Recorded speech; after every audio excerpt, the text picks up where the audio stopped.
안녕하십니까. 교과 공부 시간입니다. 2025년 제4기에 여호수아의 다시 주신 기회라는 제목으로서 오늘 공부 12번째인데요. 문답식으로 풀어보는 교과 공부 오늘 12가 하나님의 신실하심이라는 제목으로서 함께 공부를 해보겠습니다. 자, 12가 하나님은 신실하시다. 예. 첫째로 두 지도자의 한번 연설을 한번 들어보겠습니다. 한 사람은 존 F 케네디, 한 사람은 여호수아입니다.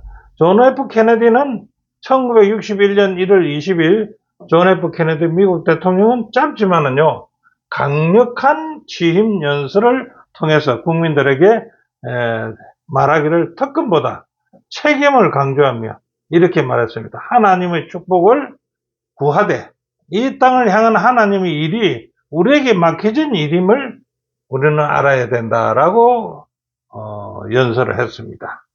자, 그러면 성경에서 여호수아는요, 고령이 된 여호수아의 마지막 연설인데 이와 비슷한 메시지를 담고 있다는 것입니다. 그는요, 말하기를 세상을 떠나기 전에 이스라엘 지도자와 백성을 불러서 모아서 다음 두 가지를 강조를 합니다. 그의 연설에서 뭐냐?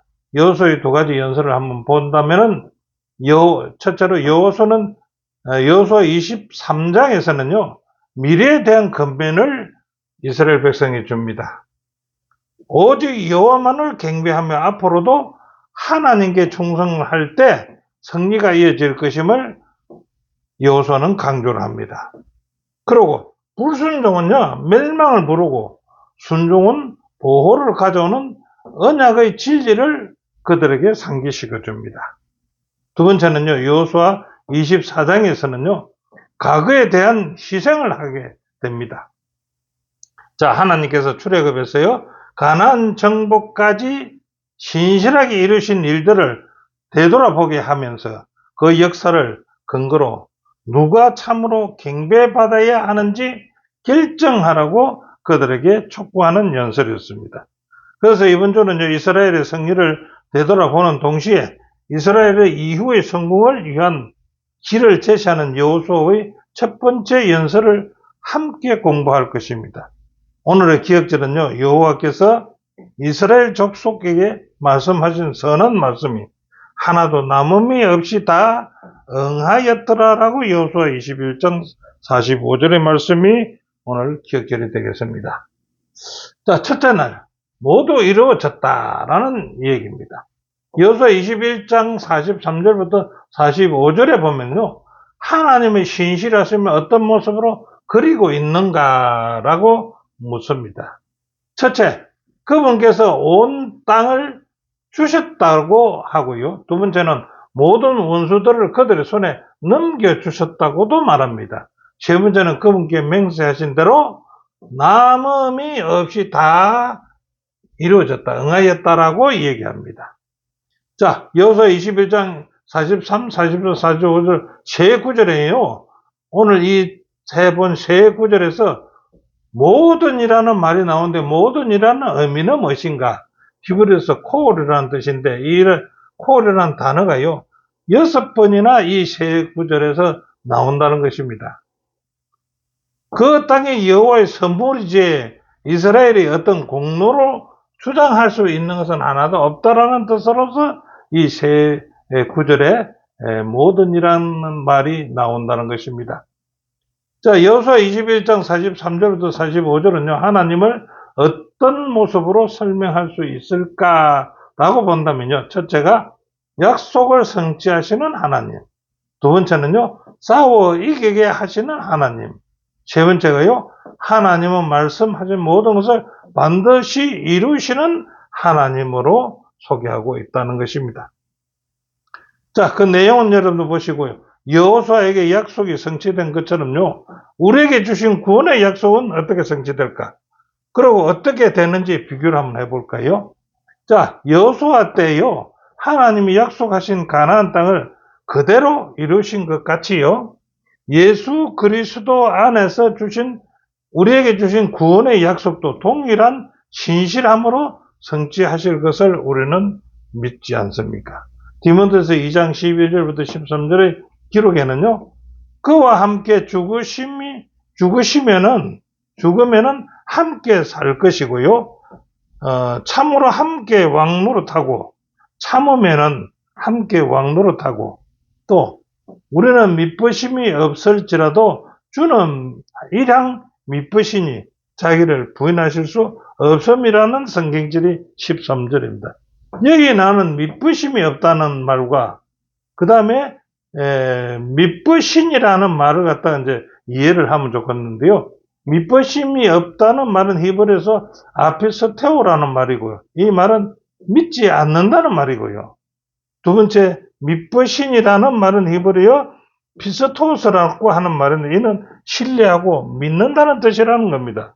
그래서 이것을 종합해서 보면은 우리가 신실하지 못해도 하나님은 신실하시니 그분은 자기를 부인하지 않으시며 우리의 연약함에도 불구하고 하나님의 구원 약속은 변하지 않고 그 약속은 반드시 이루실 것이라는 뜻이라는 겁니다.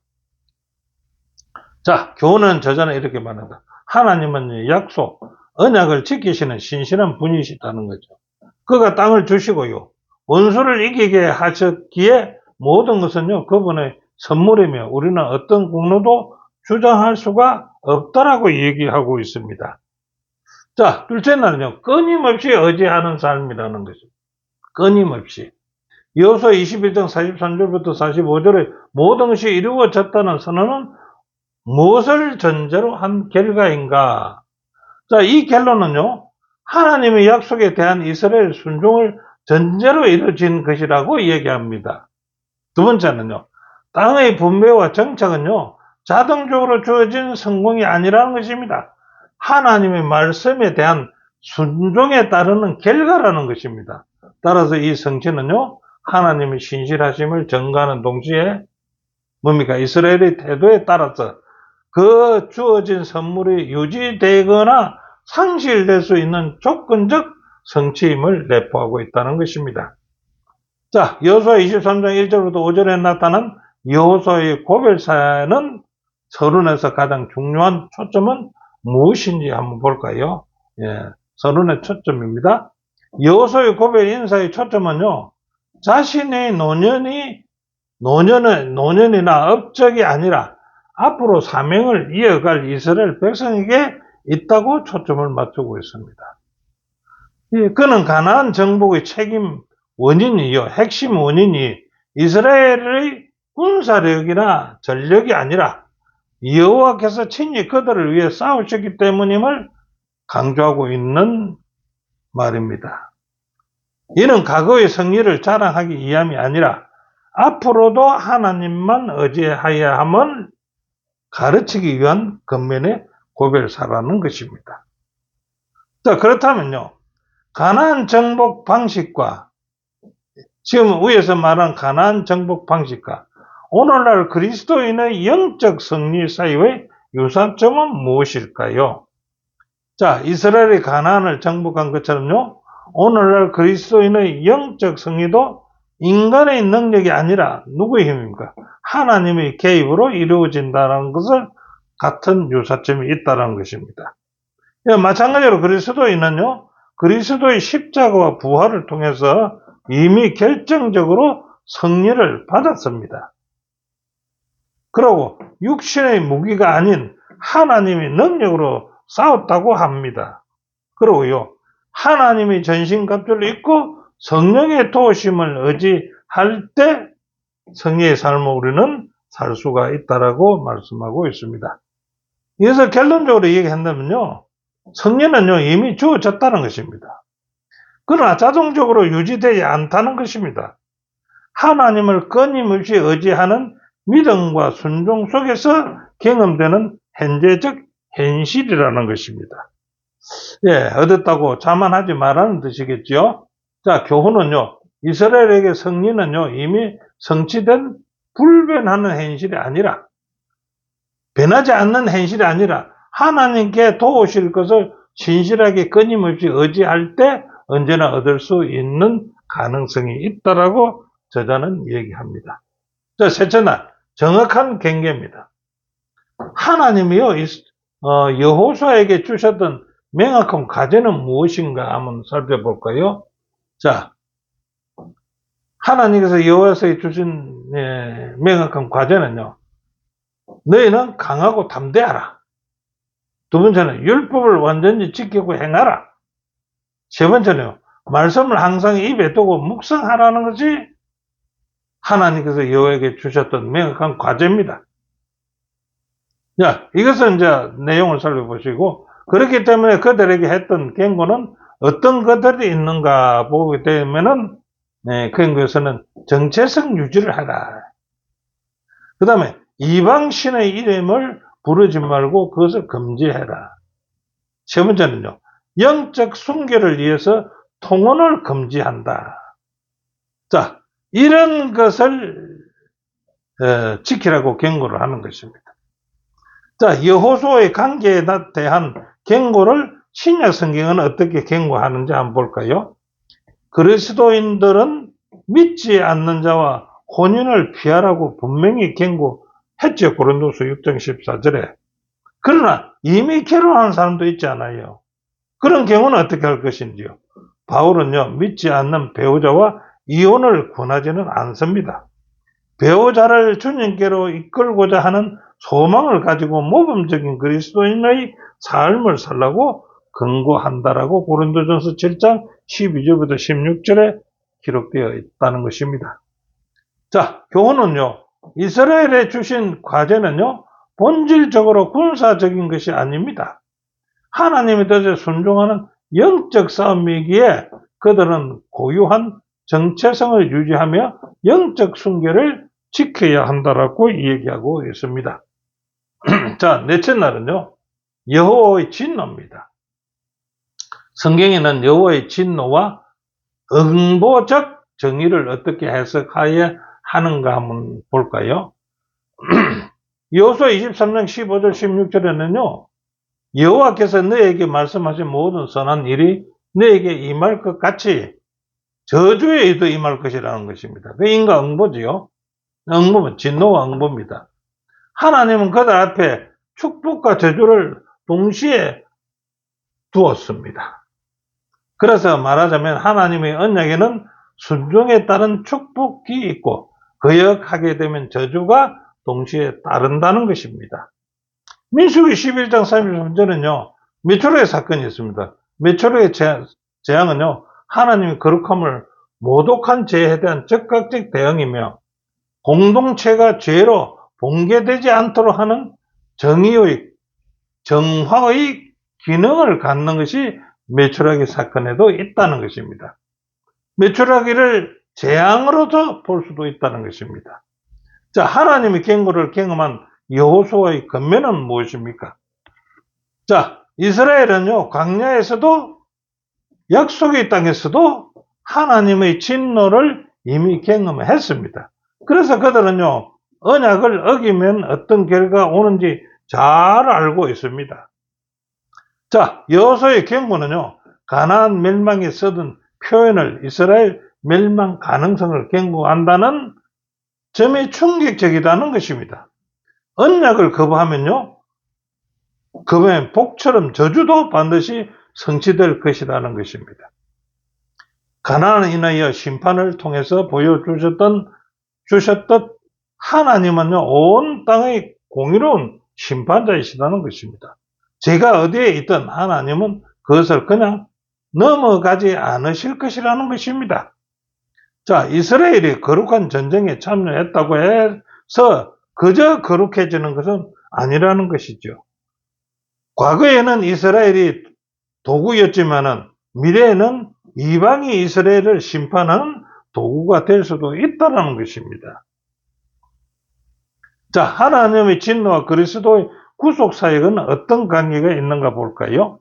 신약은요, 그리스도께서 우리를 대신해 죄가 되셨고요, 그분의 죽으심으로 말미암아 우리가 하나님과 화목하게 되었다는 것 알고 다 있지요. 이렇게 가르칩니다. 자, 성경은 하나님을 사랑하시고요, 하나님을 사랑하고요, 인자하시며 오래 참으시고 기꺼이 용서하시는 분으로 묘사하고 있습니다. 그러나 죄로 물든 세상에서요, 주님의 진노는요, 죄와 악을 마주할 때 그분의 거룩하심과 어려우심을 보이시는 것이 될 것이라고 말하고 있습니다. 자, 교훈에는 이렇게 말합니다. 죄가 어디에서 발견되든지 간에 그분은 죄에 대해서 전쟁을 선포하신다는 것입니다. 죄에 대해서 선포하신다. 하나님의 진노는요, 그분의 우주 만물의 어려운 심판자이며 정의를 옹호하는 분이심을 드러내고 있습니다. 자, 다섯째는 하나님께 붙어라. 이스라엘의 우상숭배의 유혹과 하나님의 진노를 피할 수 있는 유일한 방법은 무엇입니까? 신명기 4장 4절에 이르습니다. 오직 너희 하나님 여호와께 붙어 떠나지 않는 너희는 오늘까지 다 생존하였더라. 하나님께 붙어 있어라. 이스라엘의 우상숭배와 타락을 피하는 길은요, 단순히 금지 명령을 생각하는 것이 아니라 주께서 붙어 있는가, 붙어 있다라면 히브리어로 다바크, 즉 의식적으로 일관되게 주님께 대한 충성을 기르는 것이다라고 얘기합니다. 다바크는요, 결혼 언약이나 롯의 충성처럼 관계적 헌신을 의미하는 것이고요. 여호수아 당시에서는 이스라엘이 어느 정도 충성을 보였지만요, 사사기 시대에는 그 충성이 무너져서 우상 숭배가 반복되었습니다. 그 결국은 핵심은 관계의 밀착 여부이지 규칙의 기억이나 여부가 아님을 보여줍니다. 우리는 기억하고 있어서는 안 된다. 붙어 있어야 된다. 하나님 왜 사랑하라는 명령을 주셨는가? 사랑이 명령인가? 아니면 강요가 될 수 있는가? 라고 한번 살펴본다면요. 여호수아 23장 11절에 그러므로 스스로 조심하여 너희 하나님 여호와를 사랑하라고 했죠. 예, 여호수아 23장 11절은 여호와를 사랑하라는 원어가 있는데 원어가 히브리어로서 아바하라는 말입니다. 그 야바하는 우정이나 가족의 낭만적 사랑, 충성 등을 포함하는 넓은 개념으로 하나님께 대한 사랑은 의지적 충성을 요구한다는 것이에요. 의지하라는 것입니다. 우리가 만약 언약의 축복을 누리려면요, 하나님과의 개인적 언약 관계 안에서 자발적으로 의식적인 사랑, 즉 충성이 필요하다라고 합니다. 사랑은 강요할 수는 없지만요, 하나님께 대한 충성과 헌신으로 이해한다면 이 명령의 의미가 성립될 것입니다. 강요가 아니라 이거예요. 그리고 명령이 아니라는 겁니다. 이 명령에 대한 의미가 성립될 것이다. 그래서 알게 되면은요. 자, 하나님의 사랑은 우리의 사랑이 어떻게 전개되는지를 바랄까? 하나님은 우리의 사랑을 어떻게 전개되는가? 하나님을 사랑하라는 명령은요, 하나님과 인간 사이의 사랑이 상호적이지만 대등하지는 않는다는 사실을 보여줍니다. 하나님은 당신의 사랑에 해답하는 모든 사람과 친밀하고 인격적인 관계를 맺기 원하신다라고 말합니다. 모든 사람을 향한 그분의 보편적인 사랑은요, 우리의 자발적이고 상호적인 사랑을 나타낼 수 있는 장을 만들어준다라고 얘기하고 있습니다. 자, 교훈에는 하나님의 계명에 대한 순종이 당신이 그들에게 베푸신 놀라운 자비와 사랑에 근거한 그분과의 개인적인 관계에서 비롯되기를 하나님은 바라고 계신다는 것입니다. 자, 오늘 공부는 여기까지고요. 그 공부한 것을 결론을 한번 맺어본다면, 첫째가 여호수아는요, 하나님만 경배하며 그분만이 경배에 합당한 분이라고 강조하고 있습니다. 두 번째는 그분은 모든 약속을 지키시고요. 하나님은 모든 약속을 지키시고 언약을 이루시고 은혜로 주신다는 것입니다. 우리는 아무 공로가 없으며 성리를 주시는 분은 항상 하나님이라고 하는 것을 기억하고 대장 되시는 그분을 의지하며 순종해야 한다라고 말합니다. 세 번째는 이스라엘에 주신 과제는요, 군사적인 것이 아니며 본질적으로 영적인 것이기에 영적인 순결을 지켜야 한다라고 말합니다. 네 번째는요, 하나님은 죄에 대한 전쟁을 선포하시며 정의를 옹호하신다고 말합니다. 하나님은 죄에 대해서 전쟁을 선포하십니다. 다섯 번째, 그분은 언약을 어기는 이에게는 진노하시고요. 우리가 무거운 짐이 아닌 사랑으로 그분과의 관계에 들어가기를 하나님은 우리에게 바라고 계신다는 것입니다. 자, 오늘 공부는 여기까지입니다. 함께 공부해 주신 여러분 대단히 감사합니다. 다음 주에 다시 뵙겠습니다.